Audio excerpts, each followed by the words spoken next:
অনেক বাবা মারা ভাবেন যে তাদের বাচ্চাদের যদি ডাক্তার একবার নেবুলাইজার বা ইনহেলার প্রেসক্রাইব করেন, তার মানে গ্যাস বা পাম্প প্রেসক্রাইব করেন, তাহলে তার বাচ্চাদের মনে হয় তারা ভাবেন যে সারা জীবনের জন্য ঠান্ডা সর্দি লেগেই থাকবে। আর 2 নম্বর হচ্ছে তারা ভাবেন যে তাদের বাচ্চাদের মনে হয় শ্বাসকষ্ট জনিত রোগ মানে অ্যাজমা রোগ হয়ে গেছে। তো এই কনসেপ্টটি কি ঠিক নাকি ভুল?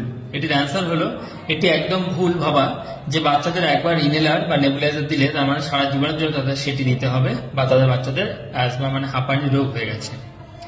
সাধারণত আমরা যে ওষুধগুলো বাচ্চাদের কাশি হলে শ্বাসকষ্ট হলে দেওয়া হয় সেই ওষুধটিকে আমরা ইনহেলার বা নেবুলাইজারের মাধ্যমে ডিরেক্ট সেটিকে বুকে দেওয়া হয়।